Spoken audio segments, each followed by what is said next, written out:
मैत्रेय जी कहते हैं कि विदुर जी, अब मैं मनु महाराज के जो दो बेटे हुए थे, मनु महाराज के जो दो बेटे हुए थे उनका वर्णन करता हूं।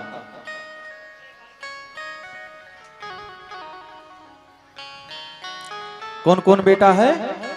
प्रियव्रत और उत्तानपाद। कितने बेटे थे? दो बेटे। एक का नाम प्रियव्रत और दूसरा का नाम उत्तानपाद। उत्तानपाद, उनमें से उत्तानपाद का जो चरित्र है और उनका वंश है वो मैं आपको सर्वप्रथम सुनाता हूं। महाराज उत्तानपाद की दो रानियां हैं। उत्तानपाद की दो रानियां हैं। एक है सुनीति और जो छोटी है उसका नाम है सुरुचि। कितनी रानियां हैं? दो रानियां। बड़ी रानी का क्या नाम है? सुनीति।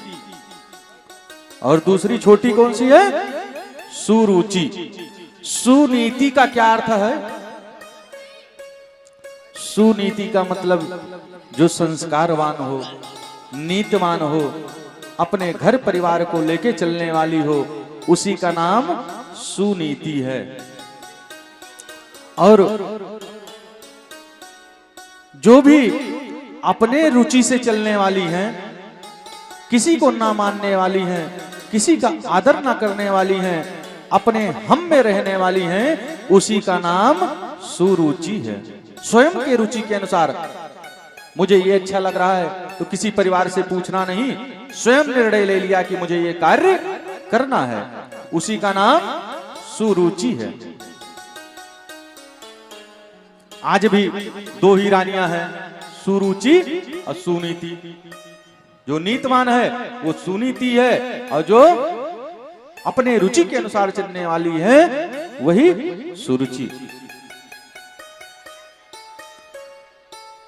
जाये उत्तानपादस्य सुनीति सुरुचिस्तयो सुरुचि प्रियति प्रत्युर नेतरा मतसुतो ध्रुवः।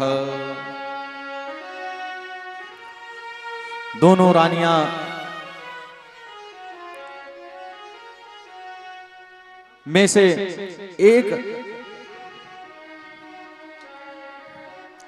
एक संतान हुई। सुनीति का बेटा ध्रुव और सुरुचि का बेटा, दोनों रानियां के एक एक बेटा हुआ, जिसमें से सुनीति का बेटा जो हुआ उसका नाम ध्रुव जी महाराज है और जो सुरुचि का बेटा हुआ उसका नाम उत्तम है।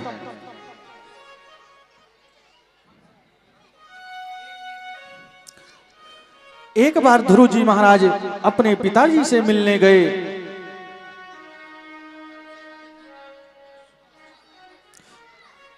परिचय पाते ही पुत्र को हृदय से लगा लिया।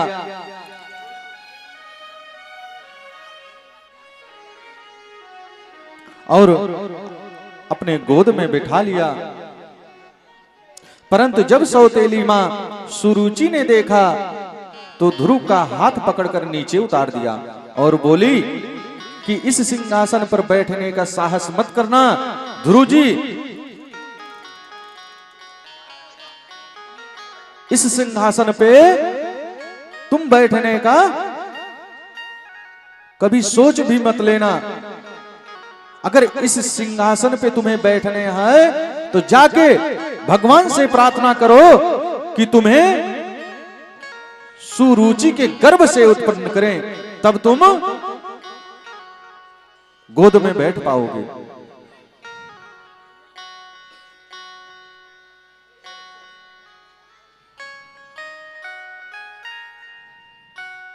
ध्रुव जी पूछते हैं कि मां मुझे क्यों उतार दी, मेरा क्या गलती है, और मां मैं सिंहासन पर बैठने के लिए क्या करूं?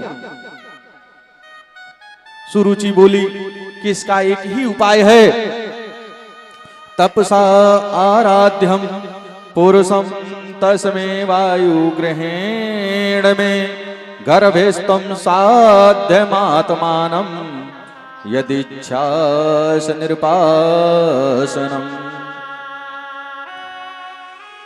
आज कह रही हैं सुरुचि ध्रुव जी महाराज से कि ध्रुव तुम पहले तपस्या करो, तुम पहले जाके तपस्या करो, प्रभु प्रसन्न हो तो उससे वर मांगो, उनसे वर मांगो कि मेरा जन्म सुरुचि मां के पेट से हो।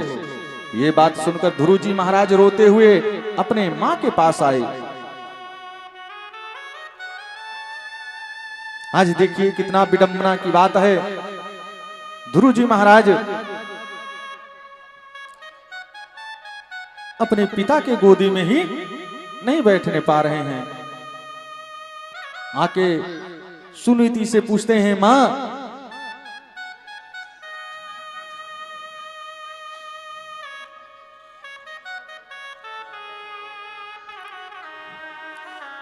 आज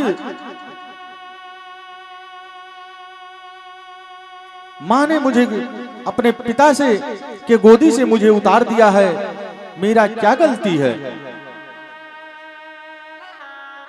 और जब सुनीति ने अपने पुत्र ध्रुव को देखा तो हृदय से लगा लिया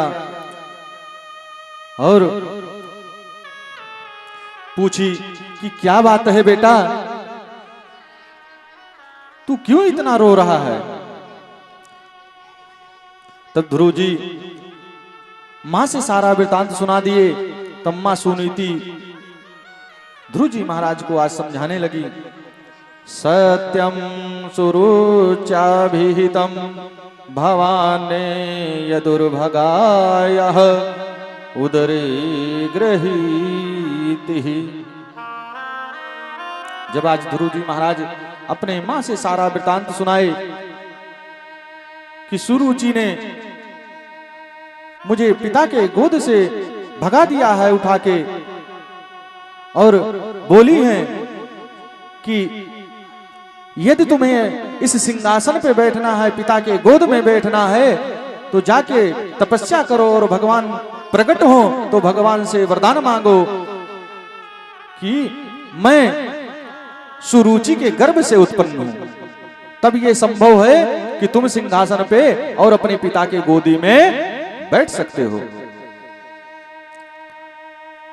सुनीति कह रही हैं ध्रुव जी महाराज से कि वो सही तो कह रही हैं, वो सही तो कह रही हैं, तू हमेशा पिताजी के बारे में मेरे से पूछता रहता था, तो मैं परिचय तुझे ना कराकर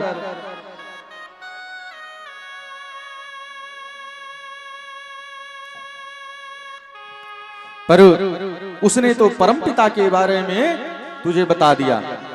बार बार जब तू मेरे से पूछता था, पिता का परिचय लेता था, तो मैं तेरे पिता के बारे में तुझे परिचय नहीं दे पाई, लेकिन जो सुरुचि ने तुम्हें परिचय दिया है वो तुम्हें परम पिता का परिचय दे दिया है।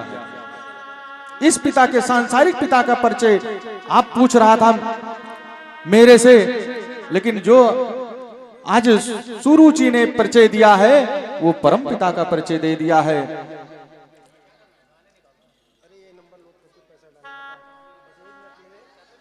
ध्रुव जी कहते हैं वो परम पिता कौन है और उनसे भेंट कैसे होगी? सुनीति मां कहती है, देख बेटा, वो एक जगह नहीं रहते बल्कि कड़कड़ में विराजमान है। वो एक जगह नहीं रहते, परमपिता जो हैं एक स्थान पे कभी नहीं रहते, वो कड़कड़ में सर्वत्र विराजमान है। कैसे विराजमान है कि हरि व्यापक सर्वत्र समाना, हरि व्यापक सर्वत्र समाना, हरि व्यापक सर्वत्र समाना, व्यापक सर्वत्र समाना। प्रेम ते प्रगट होहि मैं जाना। प्रेम से प्रगट होई मैं जाना।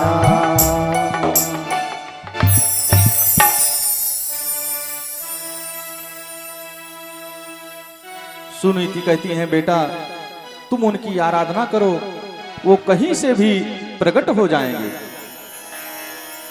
कहीं से भी प्रकट हो सकते हैं।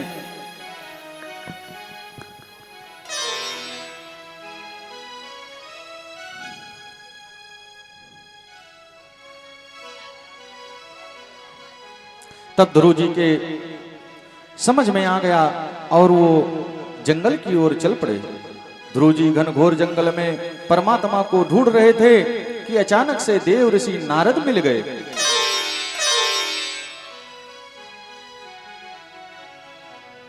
नारद जी पूछते हैं, अरे बेटा जंगल में तू कहां जा रहा है, किसकी खोज में जा रहा है? ध्रुव जी ने नारद जी को प्रणाम करके सारा वृतांत सुना दिया। नारद जी सोचने लगे कि अभी ये 5 साल का है, अभी ये 5 साल का बच्चा है, वैराग्य कैसे लेगा, कैसे वैराग्य ले सकता है ये, अभी 5 साल का अबोध बालक है।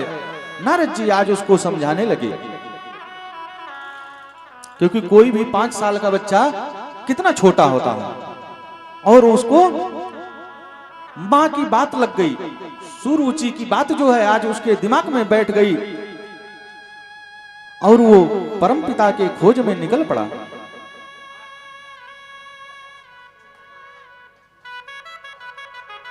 नारद जी उसे समझा रहे हैं, नाधुनाप्यवमानं ते सम्मानं वापमूजकः लक्ष्यपामा कुमारस्य सकतस्य क्रीडनादिषु। बेटा अभी तू उम्र में बहुत छोटा है, अभी तू उम्र में बहुत छोटा है, और वापस घर को लौट जा।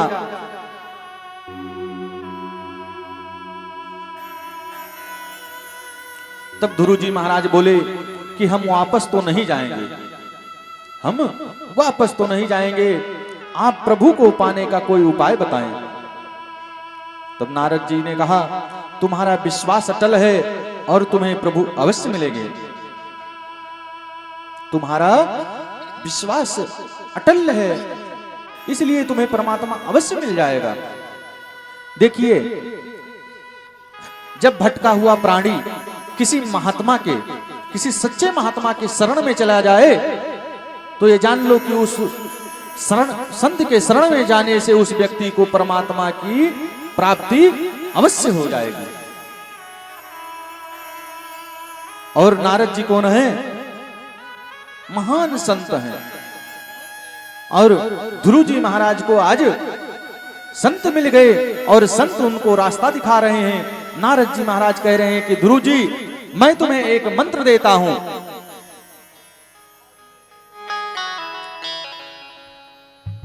कौन सा मंत्र?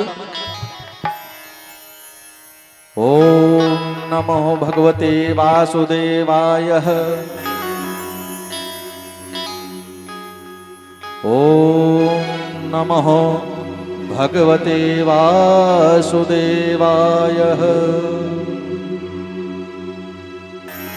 ओम नमः भगवते वासुदेवाय।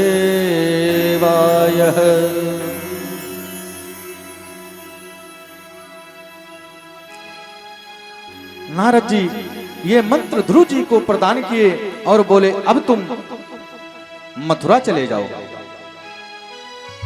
ध्रुव जी महाराज से बोले कि अब तुम मथुरा चले जाओ।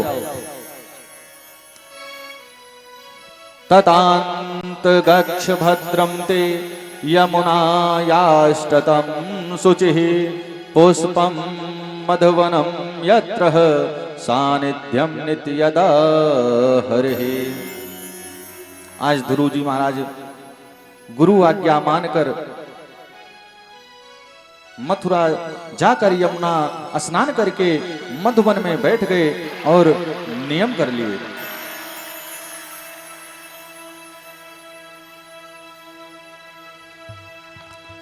और क्या नियम किए ध्रुव जी महाराज? क्या नियम किए कि ये नहीं कि एक दिन फलाहार रहूंगा दूसरा दिन भोजन करूंगा। नियम कर रहे हैं कि 3 दिन में केवल एक टाइम फलाहार लेके मैं व्रत को रहूंगा। 3 दिन में केवल एक ही बार फलाहार लेना है। ये नहीं कि भूख लगी है केला और खा लूं। आजकल जैसे व्रत रहा जा रहा है, ये कोई व्रत में नहीं